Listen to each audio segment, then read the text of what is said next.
Muchas gracias a ustedes por acompañarnos en esta tarde.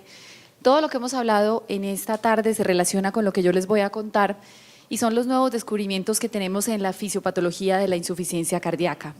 La razón que ha generado todos estos nuevos conocimientos y que sigamos buscando respuestas para la insuficiencia cardíaca es ese gran número de pacientes que tenemos que siguen teniendo hospitalizaciones por insuficiencia cardíaca, que se están muriendo a consecuencia de la enfermedad y que tienen una gran carga para su calidad de vida y su desempeño. Quiero empezar mostrándoles esta diapositiva, si esto me funciona,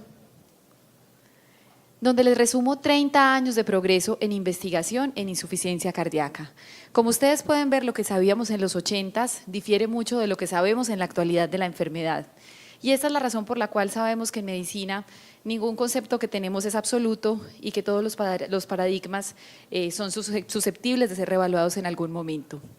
Miren entonces cómo hemos venido de una historia de múltiples estudios en los cuales primero tuvimos una información muy importante en los 80s respecto al uso de los inhibidores de ECA, posteriormente en los 90 el uso de los betabloqueadores tuvo un papel protagónico como un nuevo conocimiento respecto al tratamiento de la insuficiencia cardíaca y posteriormente a partir del 2000 vino la época de oro de los estudios de los dispositivos de estimulación cardíaca en insuficiencia cardíaca.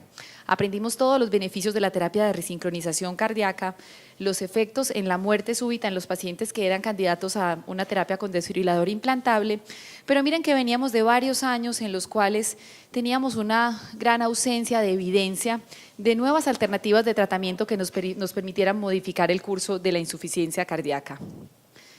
Miren cómo hemos fracasado en muchas alternativas de tratamiento para la insuficiencia cardíaca. Si ustedes ven con cuidado esta diapositiva, se dan cuenta que aquí tenemos una larga historia de estudios que han fracasado tratando de mostrar beneficio en la insuficiencia cardíaca. Quizás son muchos más los fracasos que los tratamientos que realmente han funcionado y han logrado mantenerse en el tiempo. Sin embargo, la investigación clínica sigue buscando respuestas para los pacientes con insuficiencia cardíaca y lo más importante es que no nos hemos dado por vencidos. Voy a contarles entonces cómo a partir de la investigación básica se ha empezado a dar respuesta al problema clínico de la insuficiencia cardíaca. Y quiero empezar mostrándoles esta imagen del modelo del doctor Luis Echeverría del iceberg en la insuficiencia cardíaca, donde ustedes ven que en los 80s y 90s teníamos un problema muy grande y es que veíamos el corazón como una simple bomba, donde teníamos precarga, poscarga y teníamos la capacidad de modular la contractilidad. Desafortunadamente esto no funcionaba, no es tan simple y con el tiempo hemos aprendido que el corazón realmente es un órgano endocrino, que tiene la capacidad de producir sustancias que modulan su propio funcionamiento y que además influye en el funcionamiento de otros órganos. Entonces este era el problema que teníamos y era que no estábamos viendo todo el panorama y que la visión simple, mecánica de la insuficiencia cardíaca estaba fallando porque se nos olvidaba que teníamos la activación neuroendocrina, que adicionalmente teníamos otros factores importantes como la remodelación, la fibrosis, las alteraciones metabólicas y adicionalmente el sistema de los péptidos natriuréticos, que es una de las grandes novedades que tenemos en el momento. ¿Cómo vemos la insuficiencia cardíaca en el 2016? Miren, la miramos de una manera sistémica. No estamos mirando simplemente un órgano que es el corazón, que se lesiona y que progresa a un deterioro de su función, sino que estamos mirando un sistema completo en el cual no solamente importa el daño del órgano blanco, sino también todos los otros sistemas que están modulando su funcionamiento. Entonces, una vez yo sobrepaso estos mecanismos compensatorios, es cuando voy a tener síntomas de insuficiencia cardíaca.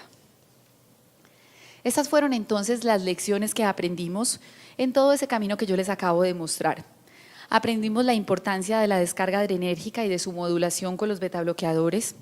En segundo lugar, aprendimos también la importancia de bloquear el sistema renina-angiotensina-aldosterona. Realmente, históricamente, primero vino el bloqueo del sistema renina-angiotensina antes del uso de los betabloqueadores. Aprendimos la importancia de la aldosterona como mecanismo fisiopatológico en insuficiencia cardíaca y finalmente llegamos al gran descubrimiento del sistema de los péptidos natriuréticos y su modulación. Solo dos palabras de la descarga adrenérgica. Este sistema, que es uno de los iniciales que se altera en los pacientes con insuficiencia cardíaca y que es un sistema adaptativo para todos los seres vivos, empieza a jugar en contra nuestra en los pacientes con insuficiencia cardíaca. Y esto lo aprendimos muy bien observando cómo los sujetos con insuficiencia cardíaca tenían mayores niveles de activación del sistema nervioso simpático. Aprendimos entonces la lección y era que bloquear el sistema adrenérgico nos iba a permitir influir en todos estos factores, en la hipertrofia, la apoptosis, la isquemia, las arritmias, la remodelación y la fibrosis. Sin embargo, solamente modular el sistema nervioso autónomo no era la respuesta para el tratamiento de la insuficiencia cardíaca. Y como ustedes pueden ver, todavía es un horizonte interesante de investigación. Los últimos estudios con dispositivos que se encargan de modular todo lo que tiene que ver con el tono simpático y parasimpático nos siguen mostrando que por ahí hay un campo en el que se sigue buscando una respuesta. Pero esta no era la respuesta. Miren que en insuficiencia cardíaca siempre tenemos que bloquear varios sistemas para poder ser exitosos en el tratamiento. Aprendimos entonces a bloquear el sistema renina-angiotensina-aldosterona y aprendimos que no se trataba solo del bloqueo del sistema clásico, sino que además teníamos otros dos sistemas que debíamos modular, como el sistema paracrino y el sistema tisular. Esa es una imagen que todos aprendimos del sistema renina-angiotensina-aldosterona cuando estudiamos fisiología, solo para resaltarles que tenemos dos receptores que van a ser muy importantes: el receptor de angiotensina 1, que va a tener varios efectos que van a ser deletéreos para el desarrollo de insuficiencia cardíaca, como la proliferación vascular, la liberación de aldosterona, proliferación de los miocitos, aumento del tono simpático, apoptosis y estrés oxidativo. Sin embargo, el receptor AT2 va a tener efectos que van a ser buenos desde el punto de vista de la fisiopatología de la insuficiencia cardíaca. Después de bloquear el sistema renina-angiotensina, aprendimos que teníamos que bloquear de alguna manera no solamente la ECA, sino que teníamos que ir directamente al receptor, porque si no, pues no íbamos a bloquear la degradación de las bradiquininas. Adicionalmente, seguía existiendo un riesgo importante de angioedema si solamente bloqueábamos la ECA, y teníamos que buscar de alguna forma evitar ese fenómeno de escape de la ECA.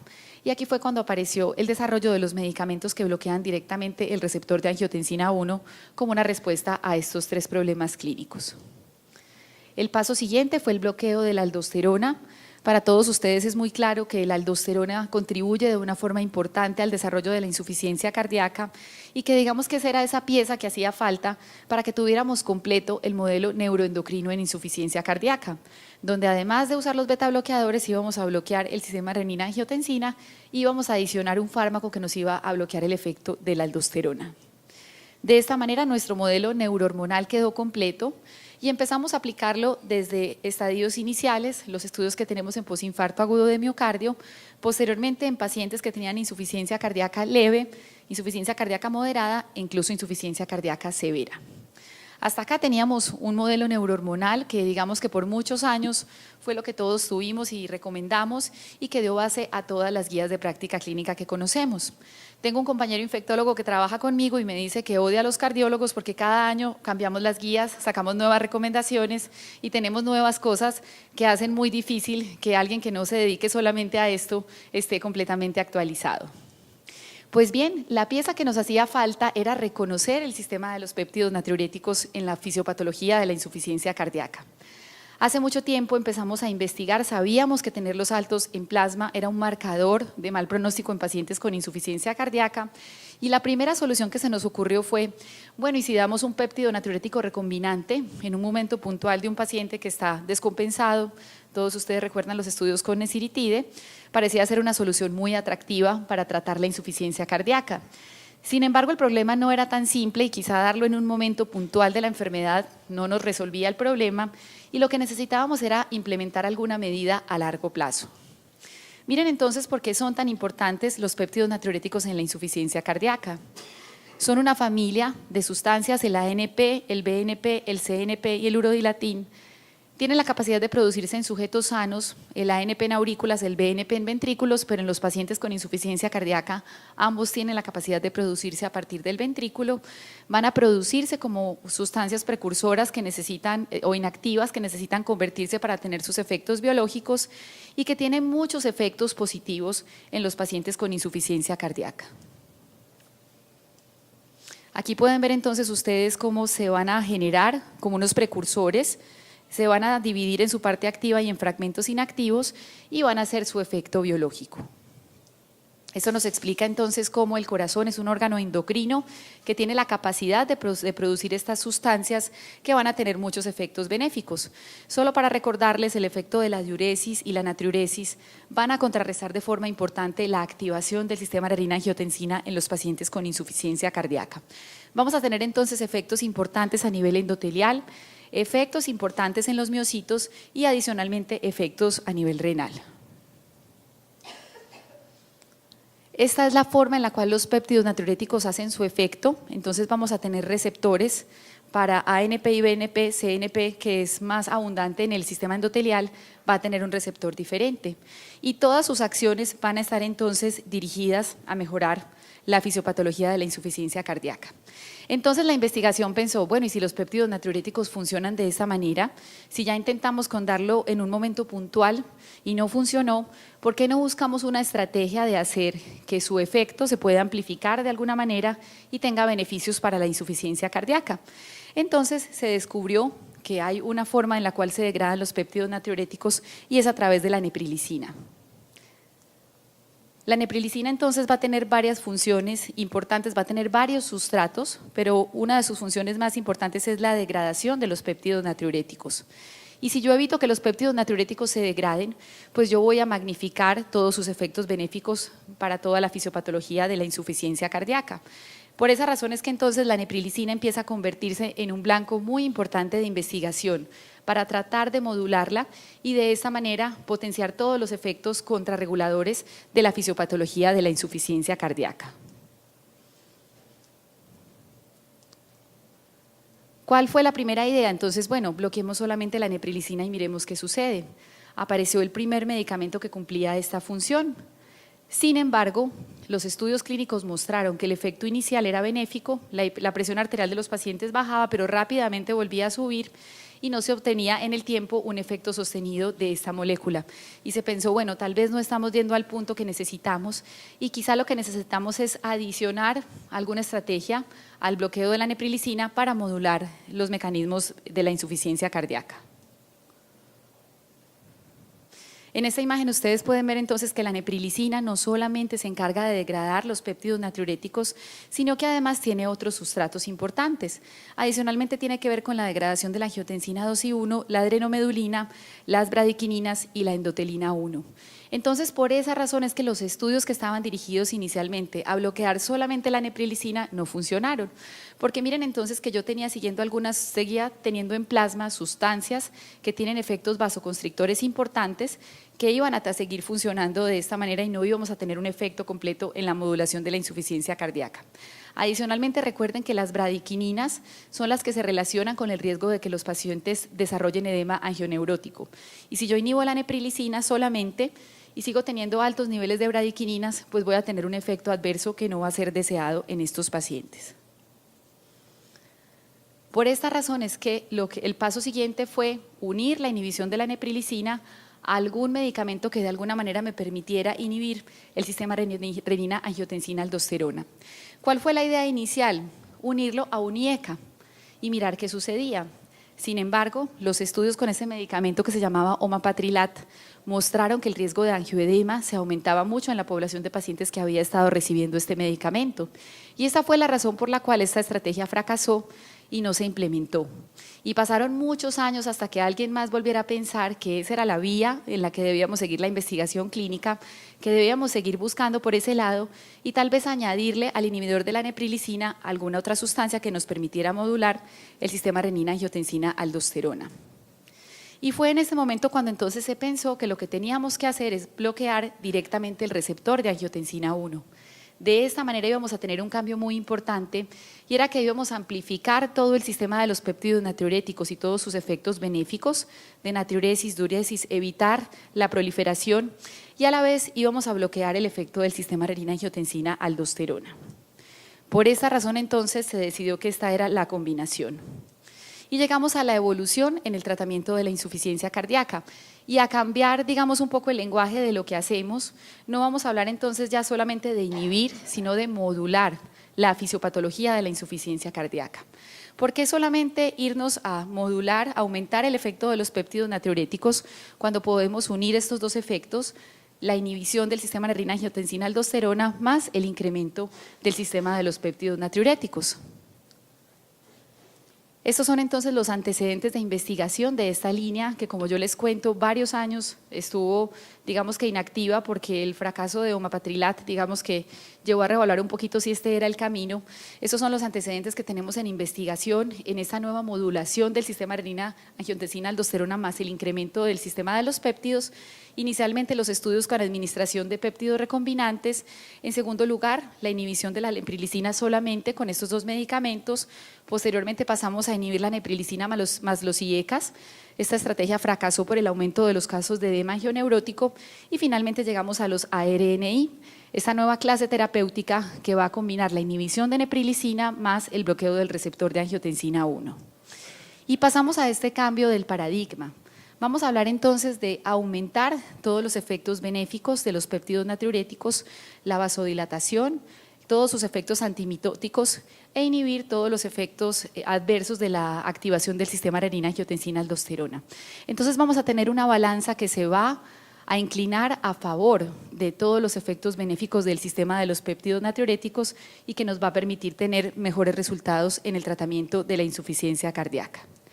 Pero recuerden que este efecto no es, digamos que ajeno a todo lo que ya sabíamos previamente, a todo lo que nos enseñaron esos 30 años de investigación donde aprendimos que además debemos bloquear el sistema nervioso simpático, con los betabloqueadores tenemos que bloquear el efecto de la aldosterona adicional a todo lo que ya conocemos.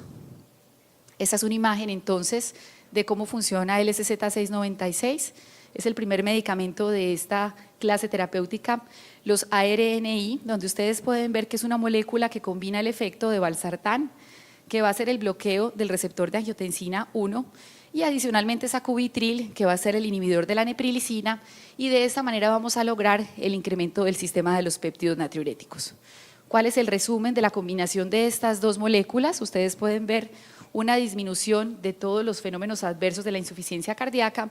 Vamos a privilegiar la vasodilatación, la disminución de la fibrosis y la hipertrofia, y de esta manera vamos a evitar la retención de sodio y de agua. Esto dio origen entonces a uno de los estudios más comentados en el 2014, el estudio Paradigm-HF, que fue el estudio que avaló el uso de este medicamento, el SZ696, en los pacientes con insuficiencia cardíaca con función reducida. No voy a entrar en detalles del estudio en razón del tiempo, pero sí quiero que recuerden estos datos que son muy relevantes y que nos van a mostrar por qué cambió el algoritmo terapéutico de los pacientes con insuficiencia cardíaca a la luz de las nuevas guías del 2016. Reducción de la mortalidad cardiovascular 20%, cuando yo les mostré que llevábamos varios años sin una respuesta, sin un medicamento que nos permitiera disminuir la mortalidad.